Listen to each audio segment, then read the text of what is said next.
નમસ્કાર દર્શક મિત્રો, રિયલ સમાચારમાં આપનું હાર્દિક સ્વાગત છે। સમાચારોની શરૂઆત કરતા પહેલા એક નજર કરીએ આજના મુખ્ય સમાચારો પર।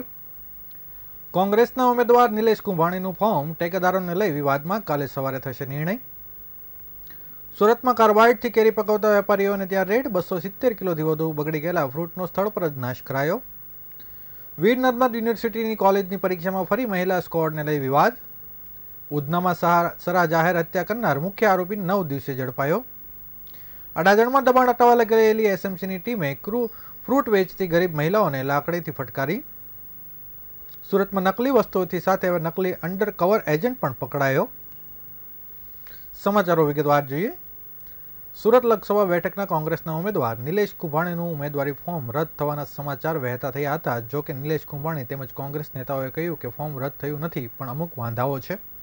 ભાજપ દ્વારા ખોટો પ્રચાર કરવામાં આવી રહ્યો છે। સુરત લોકસભા બેઠકના ભાજપના ઉમેદવાર મુકેશ દલાલના ચૂંટણી એજન્ટ દિનેશ જોધાણીએ રિટર્નિંગ ઓફિસરને એક પત્ર લખી કોંગ્રેસના ઉમેદવાર નિલેશ કુંભાણીના ટેકેદારો યોગ્ય ન હોવાની રજૂઆત કરી હતી। એક વાત એવી પણ સામે આવી છે કે નિલેશ કુંભાણીના ઉમેદવારી ફોર્મમાં ટેકેદારો જે સહીઓ કરી છે તે નકલી સહીઓ છે। આ બાબતે રિટર્નિંગ ઓફિસરે નિલેશ કુંભાણી પાસે સ્પષ્ટતા માંગી છે। બીજી બાજુ નિલેશ કુંભાણીએ એવો આક્ષેપ કર્યો કે તેમના ટેકેદારો ફોન બંધ આવે છે, તેમનું અપહરણ કરવામાં આવ્યું છે, જેથી કરીને તેઓ અહીં હાજર ન રહી શકે। નિલેશ કુંભાણીએ કહ્યું કે ભાજપ દ્વારા ટેકેદારોનું અપહરણ કરાયું છે, ટેકેદારો ફોન કરી દેવાયા છે। રમેશ જગદીશભાઈ અને ધીરુભાઈનો સંપર્ક નથી થઈ રહ્યો। મને પણ મીડિયાના માધ્યમથી આ અંગે ખબર પડી છે। મારા ફોર્મમાં ટેકેદારોની ખોટી સહી હોવાનો આરોપ છે। નિલેશ કુંભાણીના ફોર્મ અંગે કોંગ્રેસ અને ભાજપ બંનેની દલીલો સાંભળ્યા બાદ કુંભાણીના ફોર્મ અંગે કાલે 21 એપ્રિલ સવારે 11 વાગે નિર્ણય કરવામાં આવશે। આ નિર્ણય મુખ્ય ચૂંટણી અધિકારી તરીકે સુરત જિલ્લાના કલેક્ટર દ્વારા કરવામાં આવશે।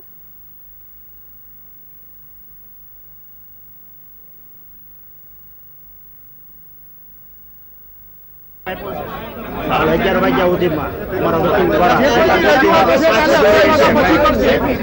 ડોક્યુમેન્ટ કરતા છે। અમારા વકીલ દ્વારા કાલે 11 વાગ્યા સુધીનો ટાઈમ આપ્યો છે। કાલે 11 વાગ્યા સુધીમાં ડોક્યુમેન્ટ પૂરા કરી આ વખતે ચૂંટણી 100% જીતવાની છે। કોઈ બે મત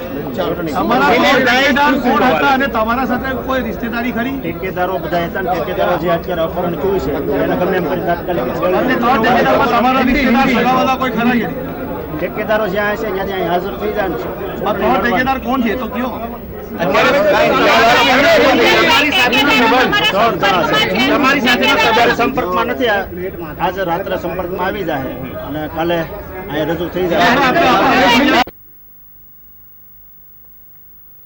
હાલ ઉનાળાની ઋતુ ચાલી રહી છે અને માર્કેટમાં કેરીની સિઝન પણ શરૂ થઈ ચૂકી છે। ત્યારે માર્કેટમાં કેરી આવતાની સાથે સુરત મહાનગરપાલિકાનું આરોગ્ય વિભાગ પણ અલર્ટ થઈ ગયું છે।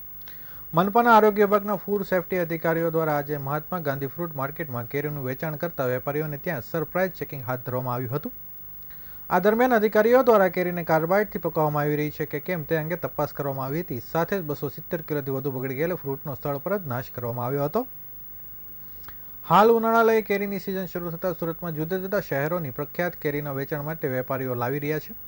વલસાડથી લઈ સૌરાષ્ટ્રની તલાલા સહિતની કેરીઓ સુરતમાં વેચાણ માર્કેટમાં આવી ચૂકી છે। જોકે આ કેરીઓનું વેપારીઓ દ્વારા યોગ્ય રીતે વેચાણ કરવામાં આવી રહ્યું છે કે કેમ તેના પર આરોગ્ય વિભાગની બાજ નજર રાખી રહ્યું છે। ત્યારે આજરોજ આરોગ્ય વિભાગની ટીમે ફ્રૂટ માર્કેટમાં સરપ્રાઇઝ ચેકિંગ હાથ ધર્યું હતું। સુરત મનપાના ફૂડ સેફ્ટી ઓફિસરો દ્વારા શહેરના તમામ તપાસ શરૂ કરવામાં આવી હતી, જે કાચી કેરીને પકવવા માટે કાર્બાઇડ જેવા પદાર્થનો ઉપયોગ થતો હોય છે, જેનાથી પકવેલી કેરી લોકોના આરોગ્યને નુકસાન કરતી હોય છે। ત્યારે આજે સુરતમાં મનપાના ફૂડ સેફ્ટી ઓફિસરો દ્વારા સરદાર માર્કેટ પાસે આવેલી મહાત્મા ગાંધી ફ્રૂટ માર્કેટમાં તપાસ હાથ ધરવામાં આવી હતી। અહીં ફૂડ સેફ્ટી ઓફિસરો દ્વારા કાર્બાઇડથી પકવા છે કે કેમ તે બાબતે તપાસ હાથ ધરવામાં આવી હતી।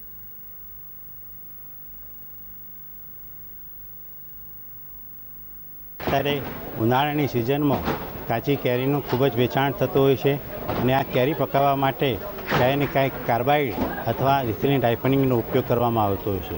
તો આજે ફૂડ વિભાગની ટીમ તથા આરોગ્યનો સ્ટાફ સાથે મળી મહાત્મા ગાંધી ફ્રૂટ માર્કેટમાં ચેકિંગ હાથ ધરવામાં આવેલ છે અને દરેક સંસ્થાઓ ચેક કરી તો સંસ્થાઓમાં જો કાર્બાઇડ મળી આવે તો તે સંસ્થાઓને નોટિસ આપવામાં આવે છે તથા કાર્બાઇડનો જથ્થો જપ્ત કરવામાં આવે છે તથા સંસ્થાઓ પાસેથી આરોગ્ય નોટિસ આપી અને વહીવટી ખર્ચ પણ વસૂલવાની કામગીરી હાથ ધરવામાં આવેલ છે તથા સંસ્થાઓમાંથી જો સડી ગયેલ ફ્રૂટ મળી આવે તો તેઓનો સ્થળ ઉપર નાશ કરવામાં આવે છે.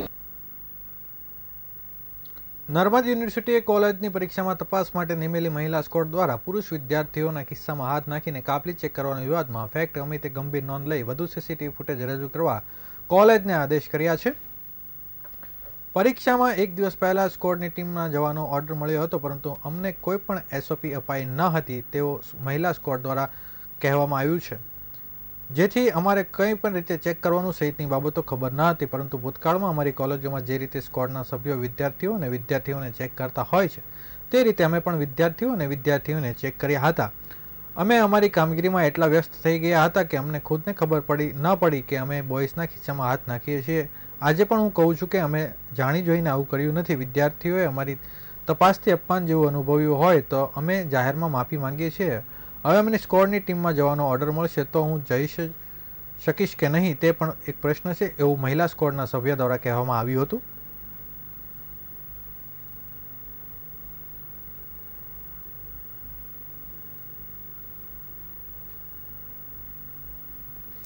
સુરતના ઉધના વિસ્તારમાં જાહેર રસ્તા ઉપર યુવકની હત્યા કરવામાં આવી હતી. આ રસ્તા પર યુવકને આંતરીને દોડાવીને મોતને ઘાટ ઉતારવામાં આવ્યો હતો. આ કેસમાં અગાઉ 3 આરોપી ઝડપાયા હતા, ત્યારે છેલ્લા 9 દિવસથી નાસ્તા ફરતા મુખ્ય આરોપીને ઝડપી લેવામાં આવ્યો છે.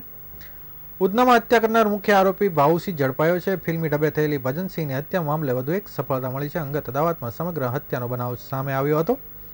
ભજનસિંહની મહારાષ્ટ્રમાં થયેલા બનાવને રોષ રાખીને હત્યા કરવામાં આવી હતી. સરા જાહેર થયેલી હત્યાને લઈને ભારે ચકચાર મચી જવા પામી હતી. હત્યાના આરોપમાં અગાઉ ઝડપાયેલ 3 આરોપીને ઘટના સ્થળે લઈ જઈને રિકન્સ્ટ્રક્શન કરવામાં આવ્યું હતું. આ મામલે નાસ્તા ફરતા આરોપીને ઝડપી લેવા માટે ચક્રો ગતિમાન કરવામાં આવ્યા હતા, જેમાં મુખ્ય આરોપી ભાઉસિંહને ઝડપી લેવામાં આવ્યો હતો. આરોપી દ્વારા હત્યામાં વપરાયેલી બોલેરો પિકઅપ પણ કબજે કરવામાં આવી છે.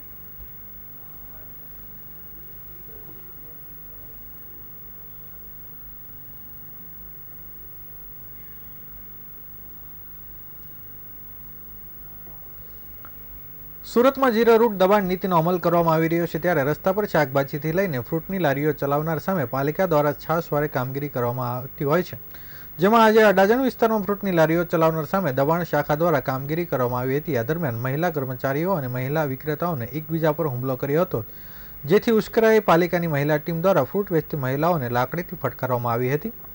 મહિલાઓની લારી ટેમ્પામાં ચડાવતા મહિલા પણ ટેમ્પામાં ચડી ગઈ હતી, જેથી તેમને નીચે ઉતારવાનો પ્રયાસ કરવામાં આવી રહ્યા હતા. દરમિયાન એસએમસીની મહિલા કર્મચારીઓએ ફ્રૂટ વેચનાર મહિલાઓને લાકડીથી માર માર્યો હતો, જેમાં એક મહિલાના માથાના ભાગે ઈજા થતાં સારવાર માટે હોસ્પિટલમાં ખસેડાઈ હતી. અડાજણ વિસ્તારમાં દબાણ હટાવવા ગયેલી ટીમને શાકભાજી વેચતી મહિલાઓ લાકડીથી ફટકારતી હોવાનો આક્ષેપ થયા છે. વાયરલ થયેલા વિડીયોમાં દબાણ હટાવવા ગયેલી ટીમ પર શાબ્દિક ટપાટપી સાથે હુમલો થયો હતો, જેથી મહિલા કર્મચારીઓ પણ સામે પ્રતિકાર કર્યો હતો અને મહિલા કર્મચારીઓએ પોતાની પાસે રહેલી લાકડીથી માર માર્યો હોવાનું સામે આવ્યું છે.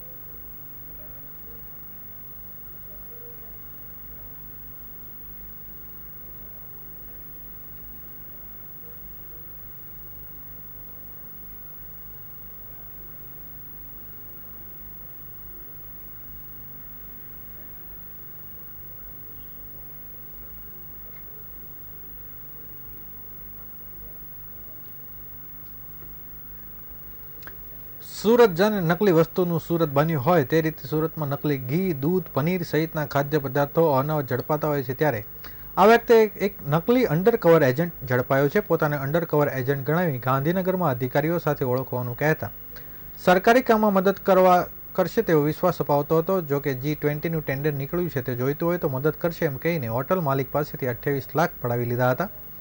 અડાજણ પોલીસમાં ગુનો દાખલ થયો હતો, જેના આધારે ગોપાલ અર્જન પટેલને ઝડપી લેવામાં આવ્યો છે. ગોપાલે પોતાની ઊંચી ઓળખ હોવાનું કહીને સરકારી કામો અપાવશે તેમ કહ્યું હતું.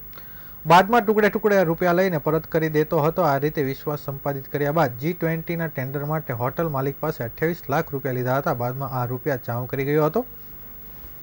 ગોપાલ દેસાઈ ઉર્ફે ગોપાલ પટેલ અંડરકવર એજન્ટના નામે છેતરતો હતો. ઠગબાજ ગોપાલ જૂનાગઢથી પકડાયો છે. ગોપાલ પટેલ આસપાસથી ગોવા, કાશ્મીર, બેંગ્લોરમાં નાસ્તો ફરતો હતો. તેના માટે લોકો અને અધિકારીઓ સાથે ફોટા પડાવવાનો શોખ હતો. આ ફોટો સોશિયલ મીડિયામાં પોસ્ટ કરી લોકો પર રૂઆબ પાડતો હતો. ગોપાલ ગાંધીનગર સચિવાલય ખાતે આંટા મારીને લોકોને છેતરતો હતો. ગોપાલે અનેક પોલીસના એજન્ટો હોવાનું નામે છેતર્યા હતા, જેથી આગામી દિવસોમાં વધુ ગુનો નોંધાય તેવી શક્યતાઓ છે.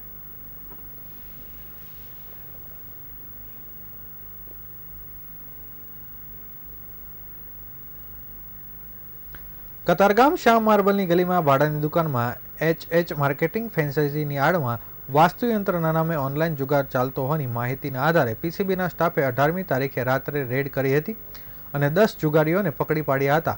અગાઉ વરાછામાં પણ આવો જુગાર પકડાયો હતો. જુગારીઓ પાસેથી પોલીસે રોકડ, યંત્ર મશીન, યંત્ર કાર્ડ, કોમ્પ્યુટર, સ્કેનર, સિક્કાનું મશીન અને બાઇક સહિત 2.33 લાખનો મુદ્દામાલ જપ્ત કર્યો છે.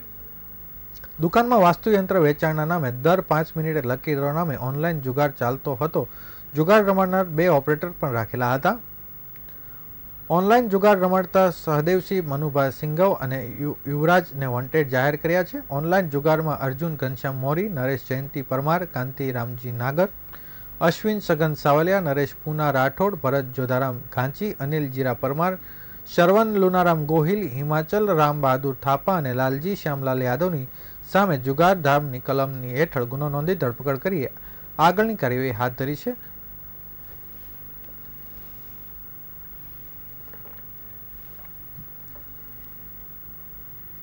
સુરતના ડિંડોલી વિસ્તારમાં હચમચાવતી દેતી ઘટના બની છે. પોતાના જ ફ્લેટમાં કબજો લેવા જતા મકાન માલિક સહિત 2 પર કોયતાથી હુમલો થયો હતો, જેમાં મકાન માલિકના પીઠના ભાગે અને અન્ય એક યુવકના હાથ પર ઘા મારતા હથેળીમાંથી હાથ કપાઈ ગયો હતો, જેના કારણે યુવકનો અંગૂઠો છૂટો પડી ગયો હતો.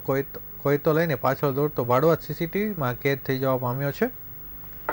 ડિંડોલી વિસ્તારમાં આવેલ દેવદર્શન સોસાયટીમાં 34 વર્ષીય ગોવિંદભાઈ તેજારામ જાટે મકાન લીધું હતું અને મકાન બિલ્ડર પાસેથી બાલાજી માલિક નામના શખ્સે ભાડેથી પણ લીધું હતું. ત્યારબાદ તે ઘર વેચાણ બાદ મકાન માલિક ગોવિંદભાઈ જાટ પોતાના ઘરનો કબજો લેવા માટે 10 મહિનાથી ભટકી રહ્યા છે. 2 થી 3 વાર ગોવિંદભાઈ દ્વારા પોલીસ સ્ટેશનમાં પણ અરજી કરવામાં આવી હતી. બાબુએ મકાનનો કબજો લેવા આવેલ ગોવિંદભાઈ અને રાહુલ સાથે બોલાચાલી કરી ઝઘડો કરવા લાગ્યો હતો અને ત્યારબાદ પોતાના ઘરમાંથી કોયતા જેવું ધારદાર હથિયાર લઈ ગોવિંદભાઈના પીઠના ભાગે ઘા માર્યા હતા. ઘટના દરમિયાન રાહુલ ગોવિંદભાઈને બચાવવા ગયો હતો, ત્યારે બાબુ નામના શખ્સને રાહુલનો હાથ કાપી નાખ્યો હતો. હુમલામાં બાબુની પત્નીને પણ સાથ આપ્યો હતો. હાલ ગોવિંદ અને રાહુલ બંને ખાનગી હોસ્પિટલમાં સારવાર લઈ રહ્યા છે. સમગ્ર ઘટના સીસીટીવીના મોબાઈલમાં વિડીયોમાં કેદ થઈ જવા પામી છે. એમાં બાબુ કોયતો લઈને ગોવિંદ અને રાહુલની પાછળ દોડી રહ્યો હોવાનું દેખાઈ રહ્યું છે. મોબાઈલના લાઈવ વિડીયોમાં તે કોયતો લઈને જતો દેખાઈ રહ્યો છે. પત્ની પણ તેને હુમલોમાં સાથ આપતી હોવાનું પણ દેખાઈ રહ્યું છે. ડિંડોલી પોલીસ સ્ટેશનમાં ફરિયાદ નોંધવામાં આવી છે. હાલ તો પોલીસે ફરિયાદની આધારે ગુનો દાખલ કરી આગળની કાર્યવાહી હાથ ધરી છે.